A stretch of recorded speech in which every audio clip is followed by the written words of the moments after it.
C'est parti pour cette séance de rêve. Et je vais t'inviter donc à t'installer confortablement, la tête posée de manière agréable. Et puis simplement de fermer les yeux. Et puis on va partir dans cette histoire extraordinaire que je vais te raconter. Et on est parti pour cette histoire un peu bizarre. Car cette histoire, elle commence il y a très très longtemps de cela. C'est l'histoire en fait d'un petit garçon. Un petit garçon qui avait entre 8 et 9 ans. En fait, on n'arrivait pas vraiment à lui donner un âge. Alors bien sûr, les gens du village le connaissaient. Tout le monde l'aimait, ce petit garçon. Il avait quelque chose de particulier. Quelque chose qu'il était le seul à avoir dans tout le village. Il avait une force extraordinaire. Tous les villageois étaient admiratifs, étonnés. Il courait très très vite, il grimpait aux arbres plus rapidement qu'un singe, et avec sa force, il pouvait soulever des rochers, des cailloux, des charrettes. Tout le monde était ébloui par sa force.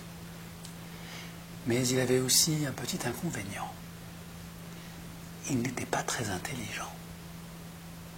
Alors bien sûr, parmi ses copains, ses copines, certains l'aimaient beaucoup, d'autres avaient un peu peur de lui. Et enfin, il y avait un petit garçon très très très intelligent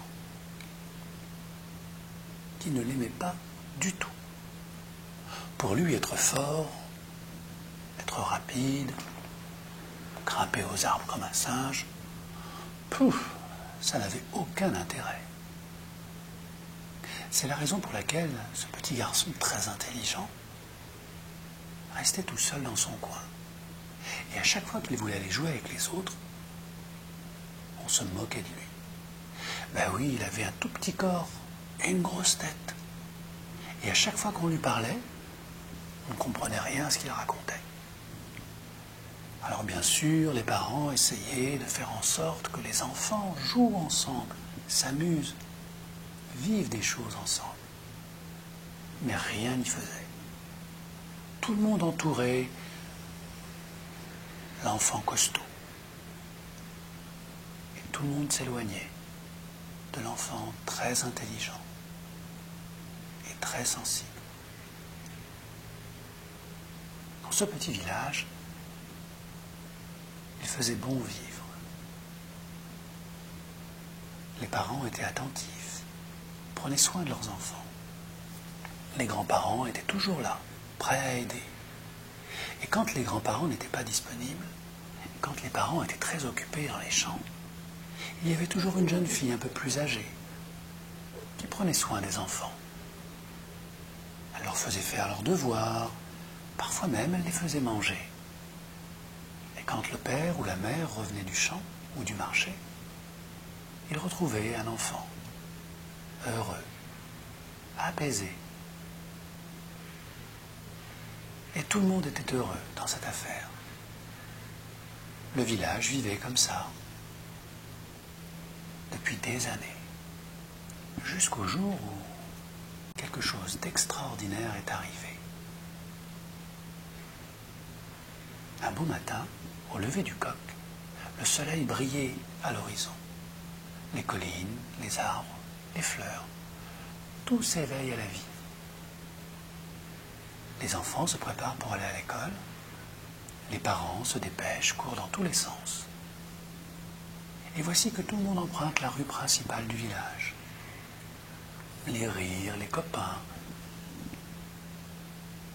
tout le monde est là. Sauf le petit garçon intelligent. Au début, personne ne remarque. C'est en arrivant à l'école,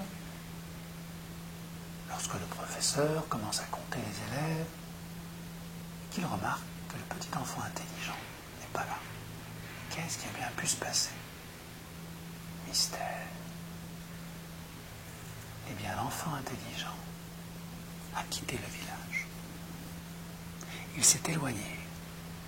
Il s'est éloigné dans la nuit. Il a pris des affaires et il a quitté le village. Pourquoi a-t-il fait ça? Parce qu'il avait le sentiment que personne ne l'aimait. Il avait beau faire des efforts, personne ne le comprenait. Alors il a décidé de partir. Il s'est enfoncé dans la forêt dans la nuit, s'est posé contre un arbre et a fermé les yeux. Juste le temps de ressentir ici que quelque chose de nouveau commençait à naître en lui. Quelque chose qu'il n'a jamais vécu avant et qu'il ne vivra plus jamais après. Quelque chose qui lui dit, c'est très important d'être intelligent, mais c'est plus important encore d'aimer les gens. Et cette nuit-là, tout seul, dans la forêt, cet enfant intelligent a compris qu'il ne s'aimait pas vraiment. Et c'est pour ça qu'il faisait tant d'efforts pour être aimé. Alors, lorsque le matin est arrivé, il a décidé de rester dans la forêt, de ne pas retourner dans sa maison, de ne pas retourner à l'école. Et à quoi bon rentrer chez lui? Ses parents s'étaient séparés. Tantôt chez l'un, tantôt chez l'autre. Pour lui, ça n'avait aucun sens. Il voyait ses copains qui avaient l'air heureux. Et lui, il était toujours là, à se poser des tonnes de questions. Et comme il n'avait pas la force, il ne pouvait pas jouer avec qui que ce soit. Et il restait là, à ruminer, à repenser tout le temps aux mêmes questions. Mais ce soir-là, lorsqu'il comprit qu'il devait s'aimer d'abord, avant qu'on l'aime vraiment, il prit une grande décision. Il ne retournerait pas au village, il ne retournerait pas à l'école, tant qu'il n'aurait pas appris à s'aimer.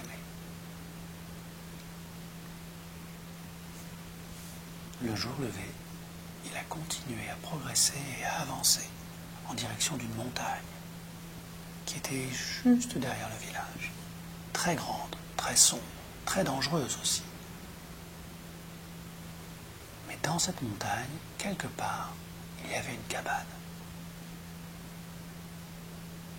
Et cette cabane, qui était abandonnée depuis très longtemps, il a considéré que c'était le meilleur endroit pour grandir et apprendre à s'aimer. Et pendant de nombreuses journées, de nombreuses semaines, de nombreux mois,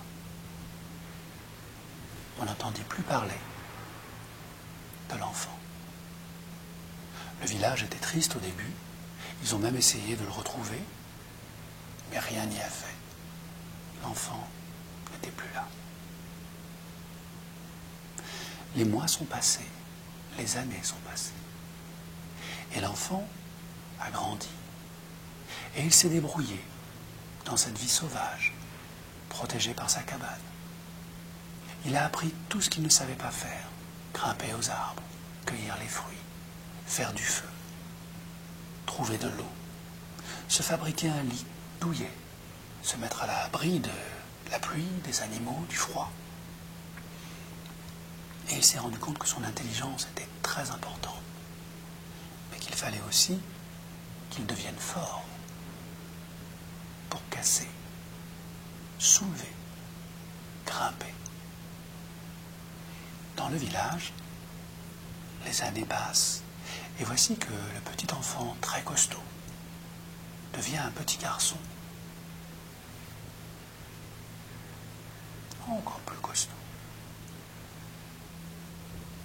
Et ce garçon, que tout le monde prenait pour un imbécile, en cachette, apprenait à lire. En cachette, il a appris à dessiner. Et en cachette,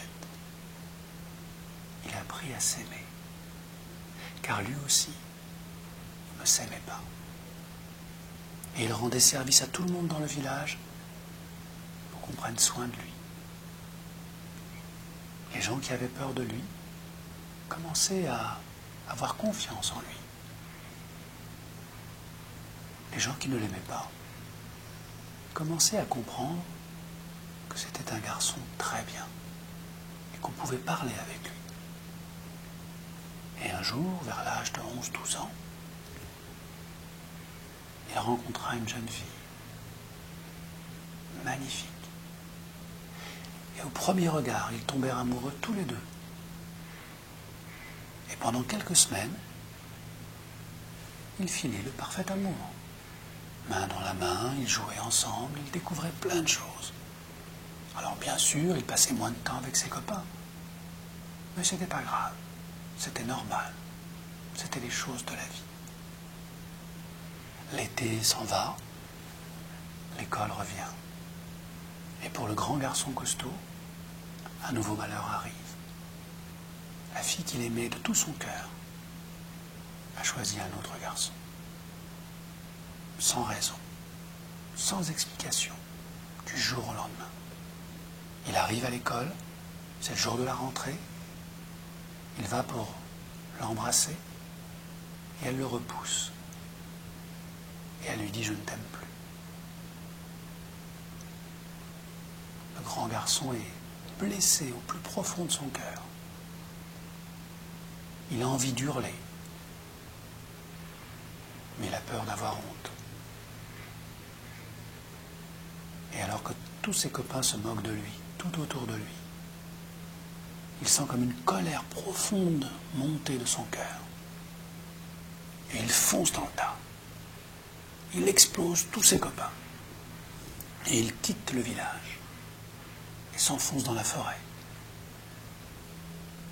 La nuit tombe, les parents le cherchent, personne ne le trouve. Les jours continuent à avancer, les recherches continuent. Plus aucune nouvelle du garçon costaud. Alors bien sûr, la fille se sent un peu gênée, pensant qu'elle est responsable de son départ. Et puis avec le temps, elle oublie. Elle s'occupe de son nouveau copain. Mais ce sont les choses de la vie. Pendant ce temps-là, le garçon costaud continue dans la forêt et se dit « Je ne reviendrai au village que quand mon cœur sera calmé, que quand j'aurai pardonné. Et pour l'instant, si je rentre au village, je vais lui casser la gueule à ce garçon. » Et comme il n'a pas envie de faire de mal,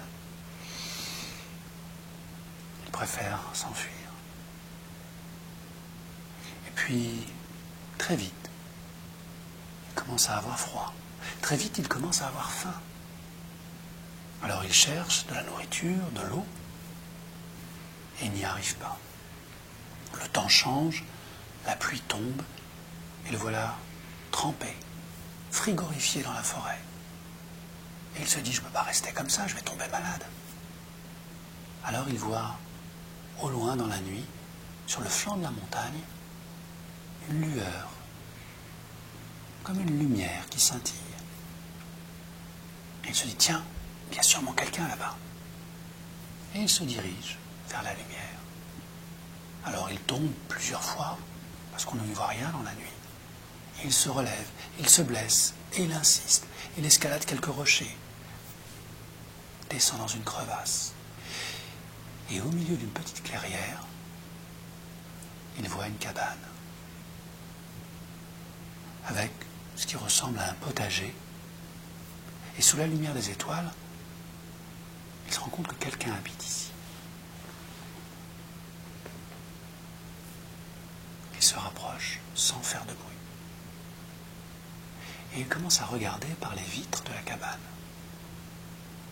Et là, il voit un jeune homme qui a à peu près son âge et qui est là, près de sa cheminée, en train de préparer son souper. Il y a une table, il y a une sorte de canapé, un grand fauteuil et un grand lit. Et il se dit, oh, qu'est-ce que j'aimerais être à l'abri moi aussi. Mais il n'ose pas. Alors il attend et il observe. À l'intérieur, le jeune garçon intelligent vit sa vie comme il l'a organisée depuis toujours. Et pour tromper l'ennui, il a quelques livres à côté de lui. Et il se met à lire, en pensant à sa vie d'avant, à ses amis qu'il n'a jamais eus, à cette chérie qu'il ne connaîtra peut-être jamais. Mais malgré l'ennui, il se sent protégé dans la nuit. Et il lit son livre tranquillement. Lorsqu'à un moment, il entend taper à la porte. Il sursaute. Qui peut donc venir jusqu'ici? Ma cabane est cachée, à l'abri. Personne ne sait que je vis ici. Prudent, il regarde par la fenêtre. Il ne voit rien, ni personne. Il ouvre la porte, et en ouvrant la porte, il voit le grand costaud, agenouillé, trempé, suppliant. « Est-ce que je peux rentrer dans ta maison? J'ai trop froid, j'ai trop faim, j'ai trop peur. Je n'en peux plus, ça fait des jours que je marche. » Le garçon le regarde et le reconnaît instantanément. Alors bien sûr, il est encore plus costaud qu'avant. Mais son cœur a l'air d'être totalement différent. Il a l'air gentil. Alors il l'autorise à rentrer. Une fois rentré, le costaud s'installe près de la cheminée pour se réchauffer, pendant que on lui prépare un bon repas. Et tous les deux se mettent autour de la table et commencent à échanger. Ils commencent à parler. Et l'un d'eux écoute pendant que l'autre parle. Le costaud raconte son histoire. Le garçon intelligent raconte la sienne. Le costaud lui dit: c'est bizarre. Tout le monde pense au village que tu es mort, que tu n'es plus là, que tu n'existes plus. Et pourtant, je constate que tu t'es fait une nouvelle vie, que tu as grandi comme moi, et que tu as l'air heureux. Le garçon le regarde et lui dit: tu sais, c'est vrai que je suis libre maintenant. Grâce à mon intelligence, j'ai survécu. Mais je ne suis pas heureux. Car il me manque le plus important. Il me manque l'amour. L'amour d'un ami, l'amour d'une amie. Il me manque quelqu'un qui compte dans mon cœur. Et je me suis promis de ne pas retourner au village, tant que je ne serai pas capable de m'aimer moi-même. Alors le costaud le regarde et lui dit: mais ce soir tu m'as accueilli, alors que quand on était petit je me moquais de toi. Je crois même t'avoir tapé 1 ou 2 fois, et durement. Et pourtant aujourd'hui, tu m'accueilles comme un frère. C'est la preuve que tu sais aimer.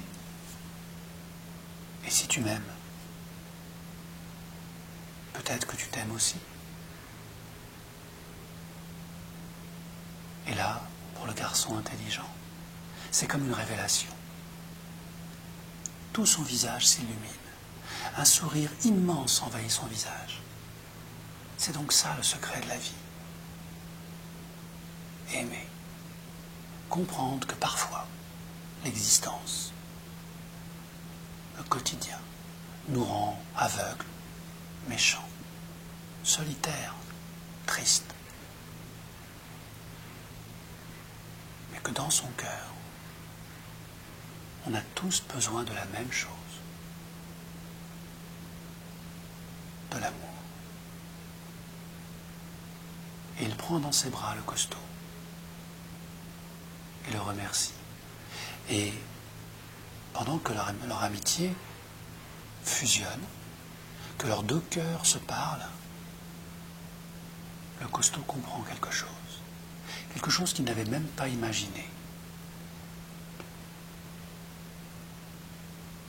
Que lui aussi était très seul, et qu'il était très seul parce qu'il ne s'aimait pas non plus.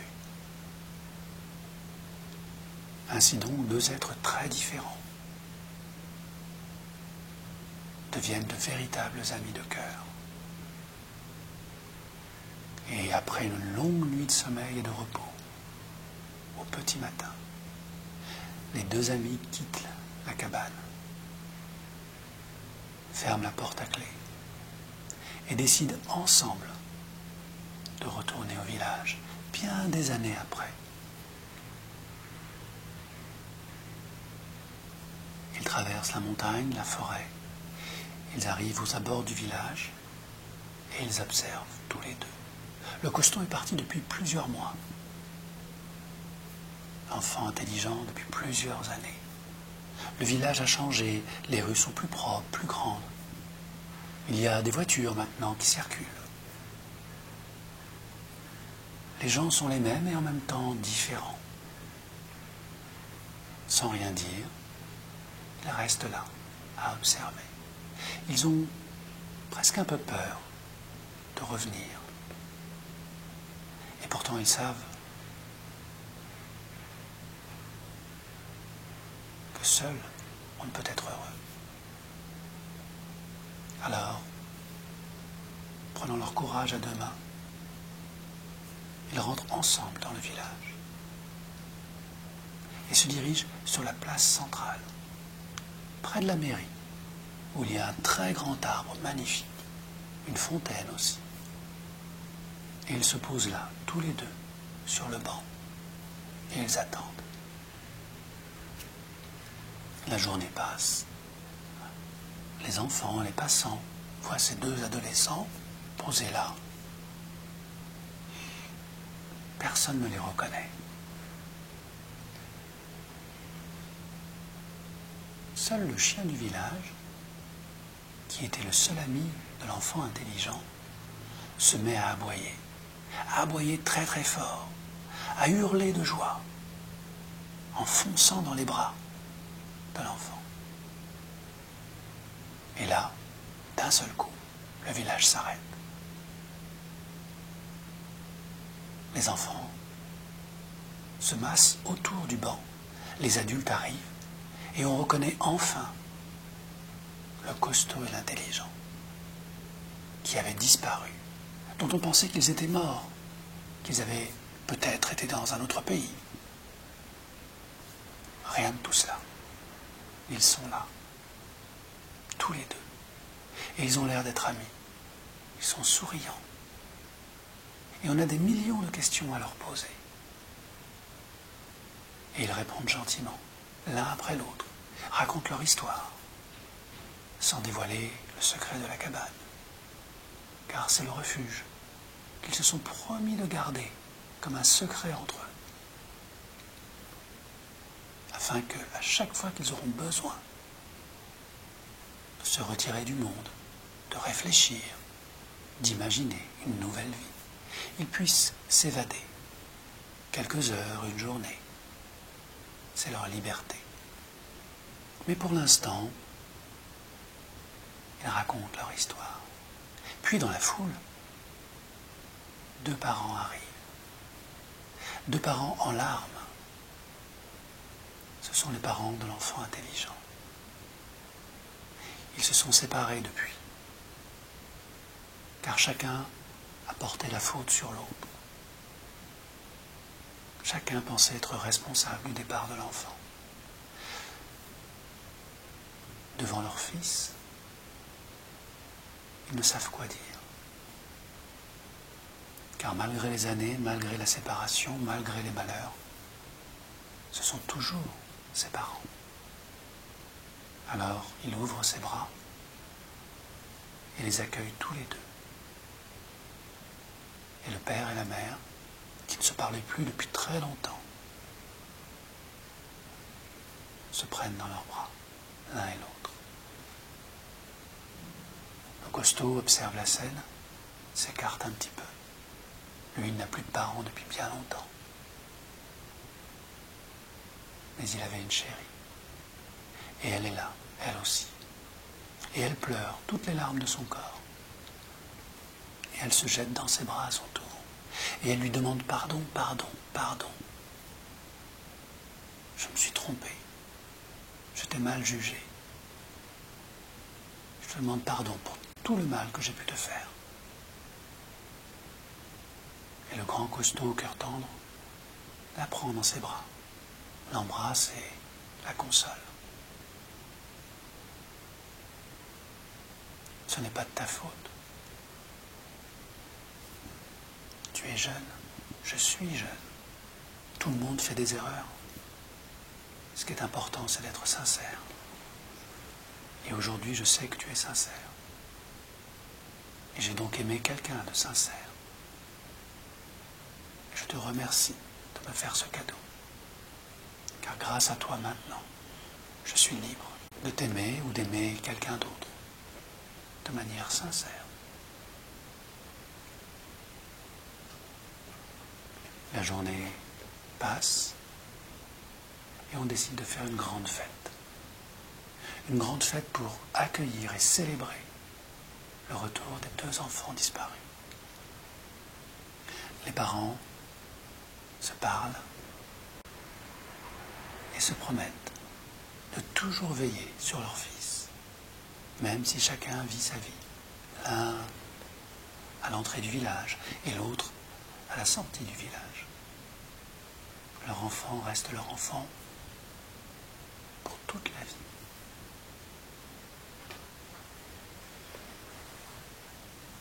Et lorsque tout le monde a fini de s'amuser, chacun rentre chez soi.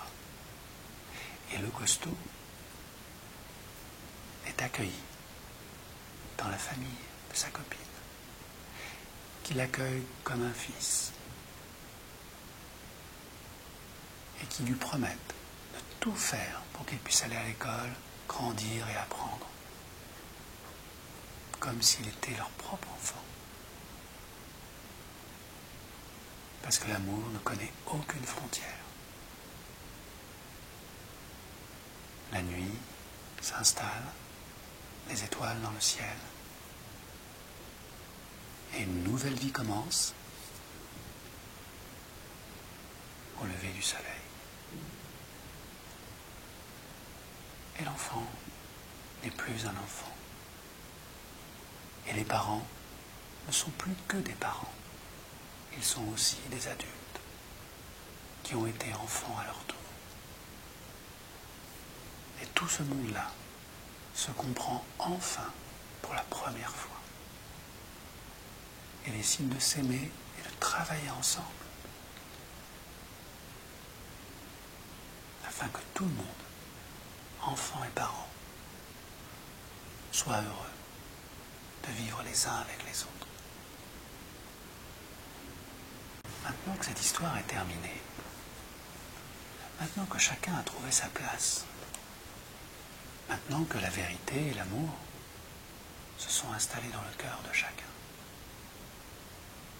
je me demande quel est le secret, quel est le message qui est entré dans ton cœur à toi.